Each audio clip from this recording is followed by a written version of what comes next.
Ladies and gentlemen, last week we covered a video in which we actually talked about Julius Malema and the influence that he has on the Judicial Services Commission. And what we noticed specifically was how he was leading a charge of basically racism within the organization and pushing out, should we say, white judges. Well, we now have an example of a black employed judge that was Julius Malema sponsored. Yeah, and his first port of call when listening to a case is asking in writing, why are there no black advocates in front of me for this particular matter? And because there are no black advocates, all four advocates for the applicant and for the defendant must write an article or heads of argument explaining why there are no black advocates in front of him for this particular decision.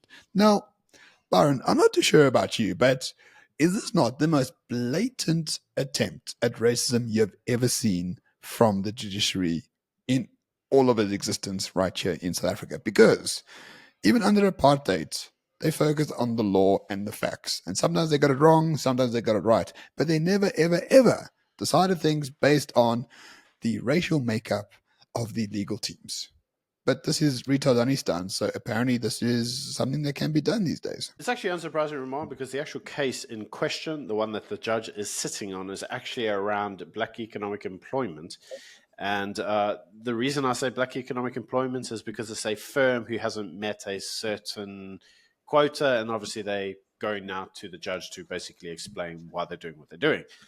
But that's almost actually immaterial because you see, as it is a BEE case that involves that as a substantive piece of law, what he's basically said is, yeah, but look, BEE should be applied because even your legal counsels are just whiteys. And he says that that violates Section 9, the equality clause of the Constitution. And he says, how can you have no like black members of your council? You should have somebody there. And so what he originally says is that you must come back and speak to me and tell me why you don't have it.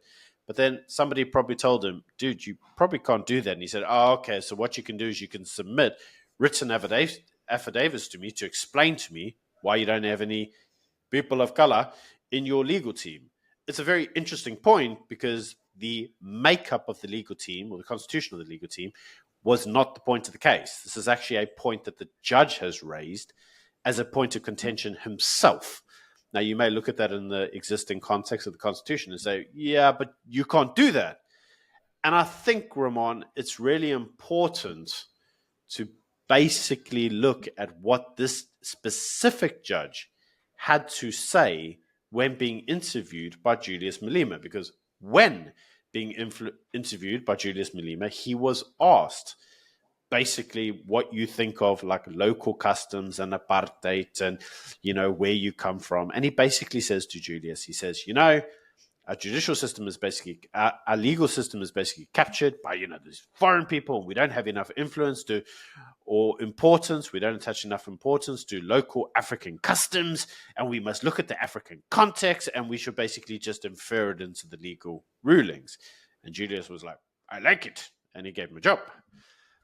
And I think this is a good example of it because in this instance, African custom appears now to be, why don't you have enough blacks on your council? You need more. Yeah, basically. And even during the course of his interviews at the JSC, like he applied the wrong test in like a liquidation application, which was overturned on appeal. And then in defense of applying the wrong test, he says, oh, well, you know, I was acting during COVID-19 and didn't get enough training. I mean, the test for liquidation, there's only one test. It's not that hard to remember by any means. But also, this notion of customary law being used as a legitimate way to solve disputes in South Africa, it has sort of never solved disputes in South Africa. Customary law basically says men own everything and only men can become the chiefs and the women are second-class citizens and the women must do X, Y, Z. And I mean, that's basically customary law. I actually studied it in law school and I was shocked. It was only a 6-month course and we basically ran out of things to say about it because it is so limited. It is a limited judicial custom. Roman Dutch law is deeper and wider and encompasses a variety of things. Customary law has nothing to say about trade or very little. Customary law has nothing to say about orphans. Customary law has nothing to say about divorces because it just wasn't part of the culture. So this notion that, oh, we are using white law was like, okay, if you want to use black law, go ahead. Just know that you basically half your population has no right whatsoever. And it's the Constitutional Court that imposed rights upon customary law, especially under what's called the Bear case, BHE, in terms of primogeniture and in terms of inheritances of women. So I'm not too sure. Like, do these people want to go back to like 1875, or do they want to live in a modern society? It seems like they want all the whippings of a modern society while just being sort of misogynist pigs. Or am I just thinking too deeply about this? Well, I'm not entirely sure, Ramon, because this specific individual during his interview was asked what he actually basically thinks about customary law, and he basically says that our current law is closer to them, them being basically the whiteys. And he says, I'm not saying white people don't have a role to play. I'm saying that we're left far behind as black people. We're forced to maintain a standard that's not ours. It isn't right. And he says we need to meet each other halfway. So maybe he doesn't want 100% customary law, but he kind of wants to take into account some customary law. I think basically what he really wants to say, Ramon, is just let me do whatever I feel like it, and you must just accept it. And I'm afraid to say we do see this in a lot of, should we say, the Malema fanboys. A lot of them don't act within the context of the Constitution or the legal framework, and they kind of like, Yep. yeah, but just let us do what we want to do anyway, because, custom and, Africanness and, black child, you're on your own. I think this is just another example of that. Very much so. It's a bit like John Schlorpe, who's the new friend of Julius Malema, the only and first judge to be impeached since 1994. And John Schlorpe used to do these speeches where, like, he used to tell whites, like, you just stole our stuff, you stole our land. But then if you go back to customary law, there's no such thing as property rights. So how do we steal your stuff?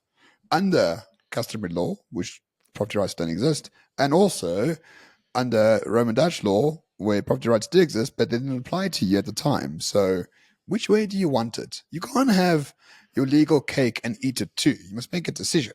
But these people just don't want to make a decision. They just want as much grift as possible. I think it's very interesting, Ramon, because, it was highlighted by the actual individuals who were being asked of why they did what they did. In other words, the opposing counsel.